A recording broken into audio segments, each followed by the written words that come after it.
Mav's Coffee Clarity with Denise is brought to you in partnership with Drive Media and Consulting and their premier sponsors. Subscribe on your favorite streaming platforms and share. If you just found us, welcome. And if you're a regular, welcome back. Denise DiGregoli has spent her life in the creative industries as an entrepreneur, helping people transform their visions into thriving businesses, working with individuals and teams to find their purpose and live their life vibrantly. On her pod, Denise delivers business intel and life hacks with wit and wisdom in short shots like a strong espresso with a solid sense of humor. Enjoy this episode of Mav's Coffee Clarity, and here's Mav. Welcome, my friends. You are on another edition of Mav's Coffee Clarity with me, Denise DiGregoli, and today we're on location. If it's your first time, welcome. This is going to be a real treat, and if you're a regular, thank you for sharing, liking, and subscribing. This is where we're unedited and maverick minds meet to share their stories of transformations, triumphs, and silver linings. I interview change makers, entrepreneurs, business owners, creatives, and I'm so fortunate to be on site today at the Klein Memorial Auditorium in Bridgeport, Connecticut. But hold that thought, it's one of 7 left in our country. The maverick behind it is Laurence Caso. You may know him as a pioneer in television, CBS, Think Dallas, WKRP Cincinnati, the numerous daytime soap operas, and so much more, arriving here in 2014 to shake it up a bit. Thanks for having us. Thank you for coming. You knew I was going to do that kind of opening, right? Okay. Listen. We just took a pre-tour, so I want to show you more about the behind the scenes, but we need to know how you got here. Laurence, I know you listened to the Mark Twain one-man show, and you were inspired by Mr. Holbrook's. Hal Holbrook, yes. Yeah, his position in the 1934 Act in telecommunications. I want to go back to how you got your foot in this business, because you really are no lightweight. You're super maverick. Well, it really did start in way back in 1967 when CBS aired Mark Twain Tonight, which was Hal Holbrook's one-man show that he had done off-Broadway. Right. And then they brought it to CBS, and I was so taken with that show that I became a lifelong Mark Twain fanatic. In fact, I just Sunday finished the 1,000-page biography that was just written about him. Fascinating. But I knew then that I wanted to go to CBS and work in developing of programs. So, like, before you were even out of college, you knew where you're headed. You had a vision. So I went to college, Yes. Syracuse, and I majored in television and radio. You knew. Did your parents think this was okay? They, encouraged it? Well, No. my father thought it was nuts. Funny how they do that to those of us in the arts. He was sure I was going to be destitute in no time. Right. All artists starve, right? But here you are sitting in one of the oldest theaters in the state. So I went to California. You did? Well, first off, my senior year at Syracuse, I decided to take an acting course because I thought, if I'm going to work with writers and directors and actors, I ought to know what an actor does. So the project I did was I modified what Holbrook did because I knew all the material, and I was Mark Twain. And I did it, and the professor there was so taken with what I did that he asked me to come back the next weekend and do it, not for credit, but just to do it. You actually had like a job now, an acting job. Well, we filled the theater because word had spread. So then he ran a program in Stockbridge, Massachusetts, at the Berkshire Theatre Festival. It was students could earn 3 credits, and they would work 4 hours a day in various jobs as interns at the theater, and then do their own plays in the barn theater at night. And so he invited me to bring the Mark Twain show, which I did. What year was this? This was 1972. Okay, so I was in elementary school maybe at that time up in the Berkshires. Did you know I'm from Stockbridge? I did not. I am. Wow. I Maybe not remember elementary, maybe high school. I don't remember. I would be It's a blur. walking over to the theater in the morning, and Norman Rockwell would be riding his bike up and down. Famous for that. Maybe Main even Street. with like his cigar. Yep. So I did that, and 3 weeks into the season, the job that I had as an intern was in the publicity department, and I was writing and booking radio ads and things because that was what I had learned to do at Syracuse. This is so fascinating. The artistic director, who had just started, was so taken with it. 3 weeks into the season, he had a falling out with the company manager. He hired me to be the company manager of the theater. Really? So now I'm a student intern earning credit toward my master's degree, and I'm also the manager of the theater. And his name was Leonard Buzz Blair, and the job he had just left was head of development at CBS. Wow. You see how it all works? So it was meant one to conversation be. at a time. So I went to Indiana. I got my master's degree in very few months. I did a lot of independent study to get out of there so that I could come back the next summer and the summer after that as company manager, helping him pick the plays and do all those kinds of things. And then I packed my bags and went out to California and wrote a 40-page analysis of every program in primetime on what was then the 3 networks. And I sent it to the network presidents, and CBS So you sent hired the me. same 40 pages to each of the 3 networks in what hopes of securing a job? I wanted Did to you know show what you them what I wanted? could do. I wanted to show them what I knew. So So that's like a leap of faith. it was. Yeah. But it was a desperate leap of faith. Did you have like a waiter job while you were doing this, or you just went out No, there? I and didn't. Said, Actually, what I was working on at the time was my last season at Stockbridge. We staged a production of Desire Under the Elms that Eva Marie Saint starred in with James Broderick. And my gosh, we had no idea. the actor who played Eben was John Ritter. What?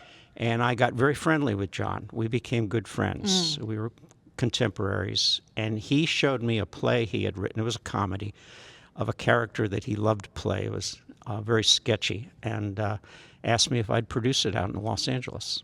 So when I went out there, I had that in mind with no money. We had to raise whatever we were going to do and see if we could get into a theater. And I hadn't yet applied to the networks, but John, in the meantime, got Three's Company.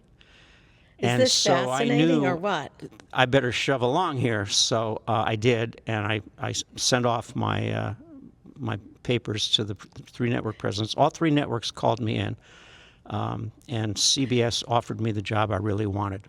Did you have other job offers? I did. You did. Mm-hmm. So, I mean, what would you say to people that are young and starting out? Because you give everybody that wants an opportunity to share ideas and understand what this business is about.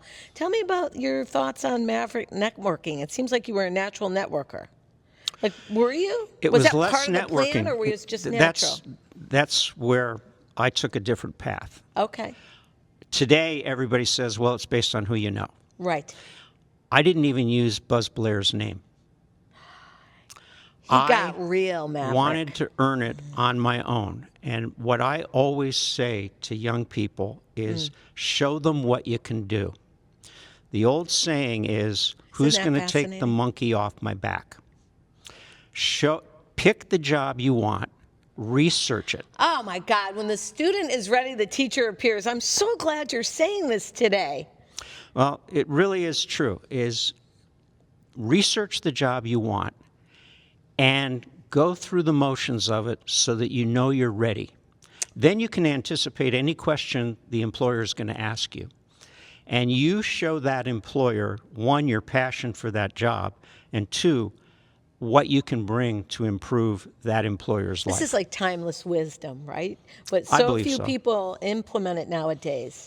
Well, even colleges say network your brains out Yeah. and use your contact list. And some of that is valid, but Yes. I know through all the years that I've employed people, I look for the quality of who's got that drive, who's got something inside them that I know has that potential. That fuel, that fire, that ignite. that they can rely on themselves because we all go through tough times. We sure do. And you have to rely on yourself. And those are the kinds of people you want in your organization. So John Ritter is now over at Three's Company with the Two Hot Babes, and you're saying, I'm going to do what? I'm going to get a job in program development at CBS. That's like a real manifestation. Okay, so then what happens? So CBS hired me.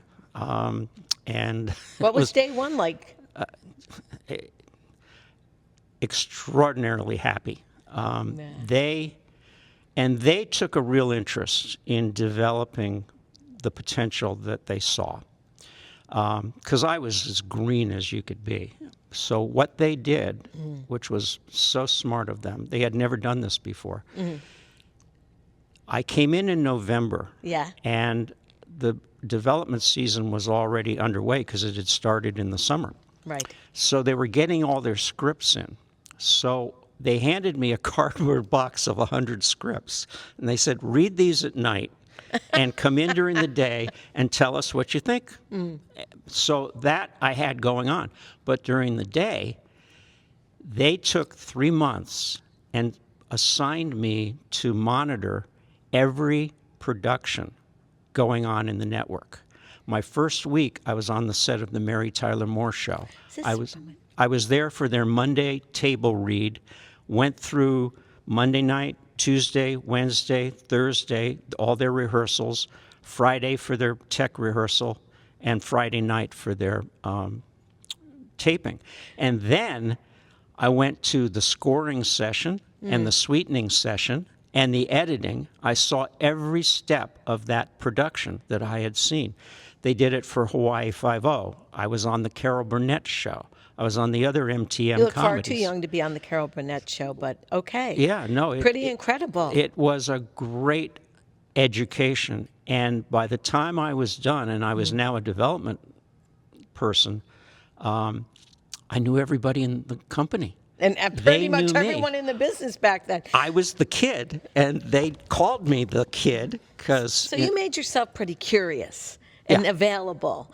Okay, did that work ethic or that curiosity come from when you were little, at home? Or is it innate? And if it's not innate, how do we get young people, or people in general, that want a transformation or a change to do that, what Laurence did? Where do you find it? I know it's not in a cereal box. A lot of it is innate. It is but innate. A lot of it is... I was the youngest of 3 brothers, so I was born fighting. And a lot of it was ducking my head and swinging, but I had to strive for my own. And so I think I was more independent than I might have been. So you're at CBS and you're incredibly involved and you move up the ranks. How long were you at CBS? I was at CBS for, let's see, I started in 75. In 82, by then I had come to New York. I had worked in series development in New York, and I also was director of specials. And an opportunity came. The Disney Channel was being formed. Oh. And the man that had brought me to New York at CBS, Alan Wagner, that's a familiar name, became the president of the Disney Channel. And he hired me to be the vice president of programs. What would you say in that period of time, from the time you wrote to the presidents with your 40-page analysis through present? What was your crowning glory? Not necessarily your most public achievement, but what would have been your most crowning glory to you? For me, it was what I was learning. It was that I kept wanting to learn. I didn't ever convey the thought that, oh, I got this. I'm just the guy. I always looked up to people who could teach me something, and that is what helped me matriculate my way through CBS, because they saw there was no ego there. And in working with writers and directors and producers, this is a big thing about when you work at a network. If you're in the programming department, you can't be a frustrated writer, producer, or director. You can't think that you could do their job better. If you do think that, go and do it. For me, it was my job is to get them the resources and provide whatever help I can to help them realize their vision, because they're the ones who own the shows. Who do you think's most like you now in TV? No, learning all the Laurence Caso tricks of the trade for collaboration, inclusion, and just creativity. Who is it? I'm hoping that's persons at CBS. We take a little break right now to give a shout out to one of our marquee sponsors for this episode of Mav's Coffee Clarity, Troy Fine Art Services. Visit troyfineart.com to learn more about the fine art restoration services Troy Amuso provides, with a specialty in oil paintings and sculpture. You know what I love about art? Almost everything. Because I know it creates such a positive dialogue in almost any environment. I always say, start with art. It creates a better day. And if you work with Troy at Troy Fine Art Services, you will not only preserve and conserve your fine art, but you'll pass it on for legacies to come. From fine art museums to private collectors and just people at large that really want to keep something in their family, visit troyfineart.com and see how his services may work for you. Thanks so much, Troy. All right, back to the show. All right, so we're back after a little break from our sponsors, and I'm here with Laurence Caso at the Klein Memorial Auditorium in Bridgeport, Connecticut. Now, you said that you weren't sure who would be at CBS pioneering what you left behind. Well, because there let's are so be many real. talented people out there. Yeah, but you were the change But maker there. The MAVerick. values have changed because the industry has changed. And that's why I answer your question naively, not knowing. What changed? What changed? Yes, what changed? The marketplace is flooded with, 500 channels?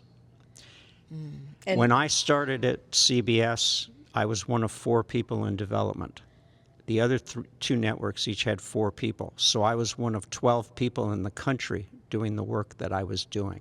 wow, that was quite a bit of work. So now you've got 14 vice presidents in programming departments at all these channels.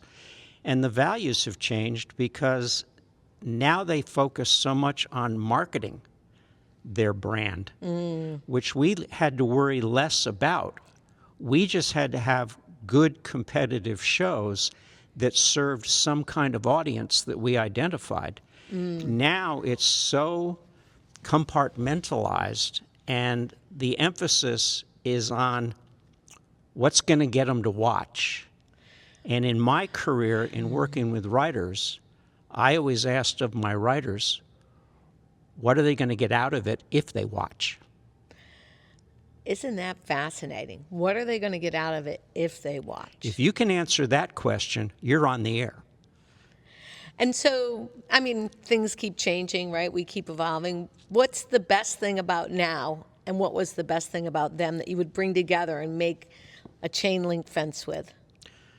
There's a lot more freedom as writers and producers because now the technology is such that you can go on location, you can do so many things that we were so confined with, that it should free up a whole lot of ideas and creative production styles that we could have only dreamed of.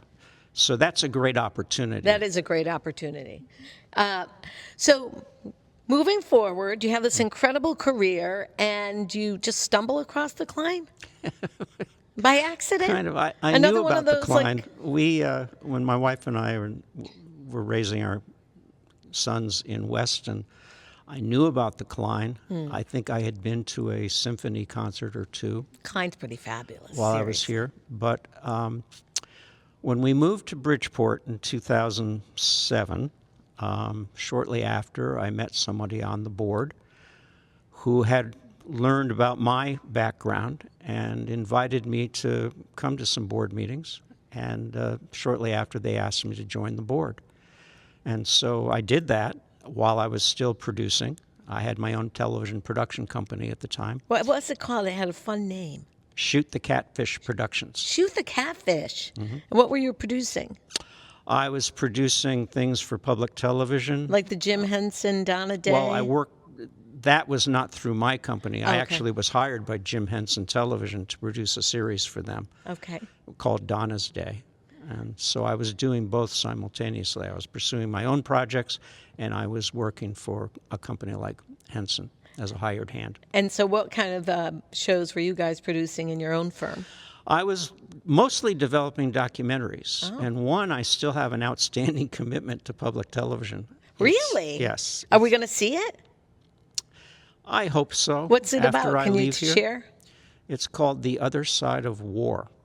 Really? And it's about the little-known humanitarian deeds performed by American servicemen and women, both during and after the Vietnam War.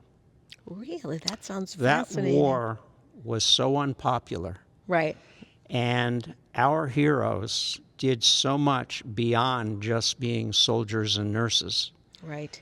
And many of them feel a commitment to go back to Vietnam Really? and still do something of service Fascinating. because it doesn't leave them. And I identified 5 such stories.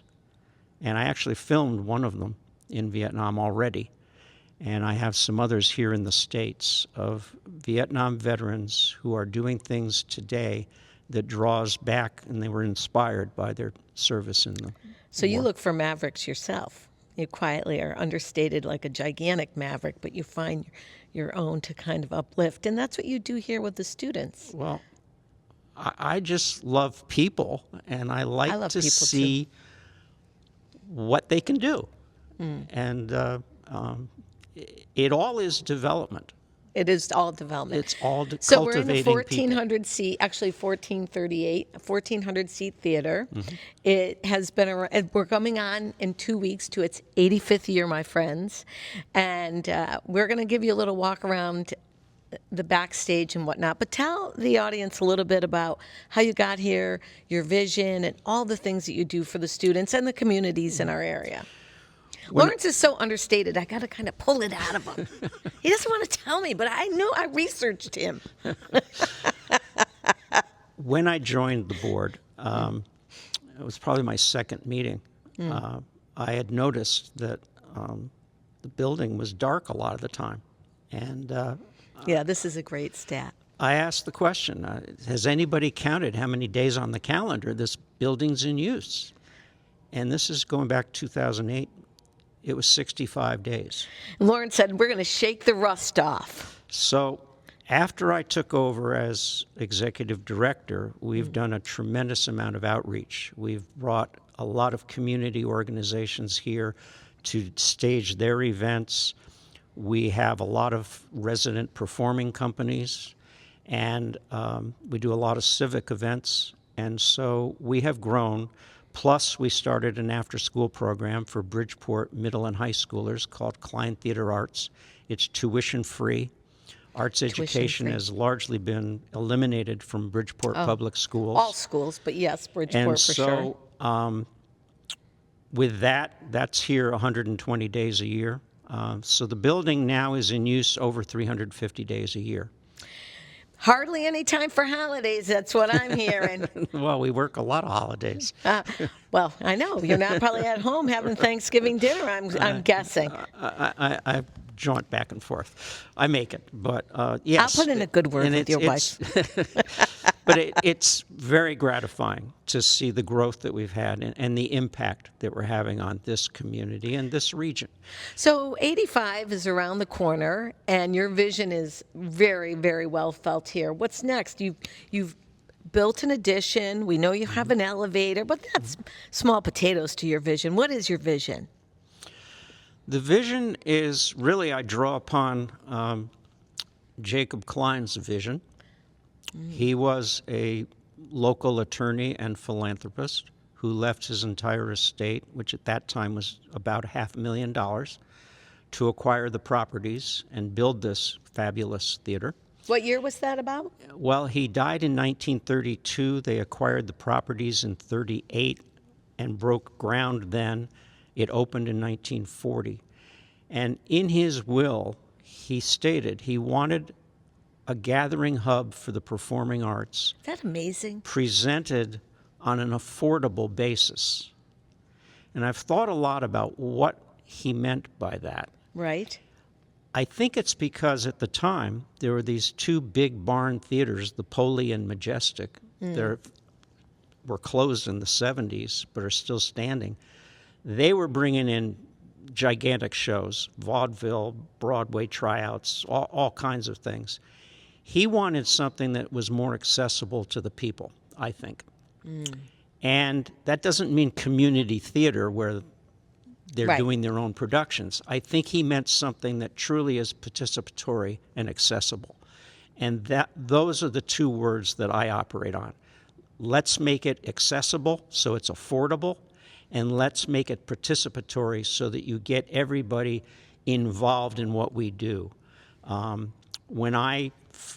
The first group I brought in here as executive director was the Vienna Boys Choir. And it was fabulous, I will say. And I got the then Mayor Bill Finch, to come on stage that night and present a proclamation making it Vienna Boys Choir Day in Bridgeport, which today hangs in Vienna in their rehearsal hall. Is that amazing? So in that way, just that event, by making it more participatory, we brought two cities closer together. That's what I try to do. Well, it's been a fascinating, I don't even want to say interview. I feel like I'm in a field trip myself here. Not only an incredible vision, but what's next for the Klein. Do you want to leave us with how people can get involved? We're going to, of course, give your website. Give us some highlights of the 85th year and what you'd like the people in our local community and abroad to know. What they can do to keep the arts in people's minds and hearts. Well, the first thing you can do is get on our mailing list so that you have an awareness of what's going on here. Okay. The second thing you can do is, we do take adult volunteers. Sometimes they volunteer as ushers and they get to see all the shows. I guess I'd have to call myself an adult then. But, and our students also usher, so it's a great mix Hint, hint to our university interns. Different ages. Yes. But you can volunteer here in various ways and just keep an eye on what we're doing. It really is funny. I totaled it up last spring because I was writing a grant. 46% of the events that take place on this stage feature performers younger than 25. I don't know. That's just so heartwarming to hear. That's so incredible. And we need more people in general in the arts of all ages, but to start with the youth is so important. We're giving a generation the opportunity that they're going to remember all their lives. For the rest of their lives. It really works because I still, from time to time, will meet somebody my age who tells me about how they performed on this stage in second grade, either in a dance recital or playing the flutophone. And it's a touchstone in their lives because they remember that. It's an emotional anchor for sure. And so we'll keep doing that because I think it has a long-range effect in that once they graduate, they go to college, they come back, they're going to remember the Klein. And they're going to want to support what we're doing so that other people can have the opportunity they had. It's like the gift that keeps on giving, right? I hope so. The creativity, the energy, and your moxie and your navigator self. Okay, so where can we find you? Theklein.org? It's, yes, theklein.org. You have to add the. It's theklein.org. Klein.org. Yeah. And do you want to highlight any of your 85th activities? Or just get online and look and sign up and volunteer. Just looking at some of the things we just have in the next couple of weeks. We have this Sunday, we have a wonderful comedian, Candice Gardino, who's going to do a one-woman show called Italian Bread about growing up in an Italian-American family. I am staying behind this weekend just to come to that. That's great. Because I cannot wait to be right over there laughing like I was not too long ago. She's hysterical. Is she? And it's all clean comedy. We like clean comedy. It's all family anecdotes, observations. We will be here. The following week, and we have this Sunday, we have a dance benefit for cancer research called Day of Dance. The Klein is kind of the capital of dance of Connecticut. We have 7 weekend-long dance competitions, which are regional competitions presented by companies in other states. And we also have 18 local dance studios doing recitals here. And for this particular one called Day of Dance, 6 of our studios are getting together, collaborating to do a recital, and the money will be going to cancer research. Thank you so much for your time today. One last question before Mav departs this incredible facility. What's the best piece of advice you ever received that you're glad you ignored? That I'm glad I ignored? Yes, and don't say it was from your wife. We got to just throw Pat in there a little bit. Well, we aforementioned that my mother was okay, but my father was pretty staunchly against me going into show business. He just worried sick what was going to happen to me. And I listened to him because I always respected his opinion. He was one of the smartest, just street smart people I have ever met. But I'm glad I kept my path because it has opened up some fabulous opportunities. Listen, my friends, you've been on Mav's Coffee Clarity with Denise and Laurence Caso here at the Klein. I hope you take the time to share this. This has been a power-packed interview. I'm so thankful for you. Remember to like, share, follow us wherever you find your favorite pods, Apple, Spotify, YouTube, and more. And for more about me and how you can get involved with the show and some of my services, go to DeniseDiGregoli.com. We're unedited, real conversations, one cup, one conversation at a time. Peace out, my friends. Mav and Laurence have got to get back to work.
About how this is a Broadway theater, or it could be. Sure, it's considered a Broadway-sized stage, and there are only 7 of ours left in Connecticut right now.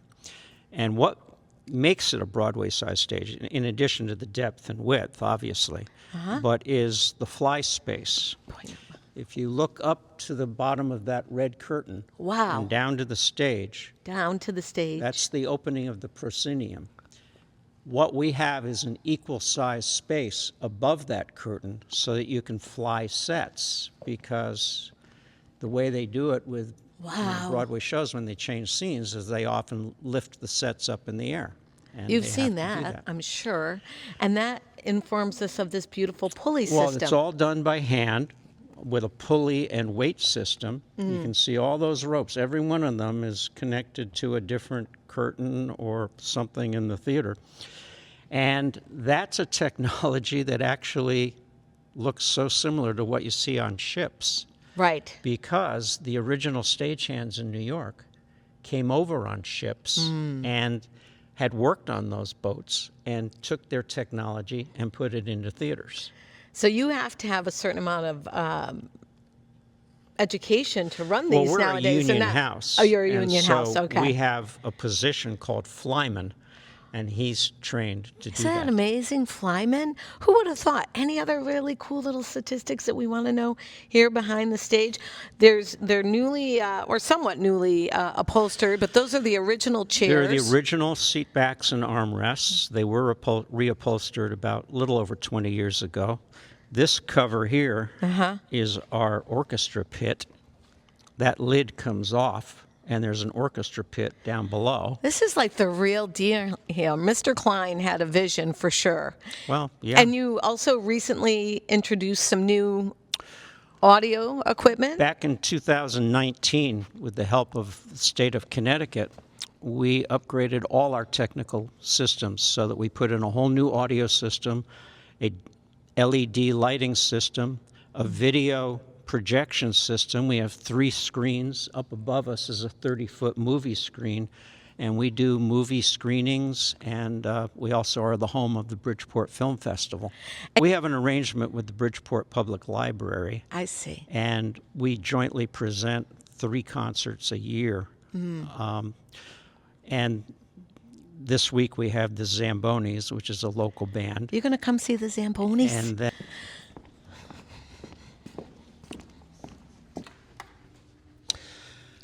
wow, this, 2 pianos. Yes, this is a 9-foot concert grand piano. It's a Steinway.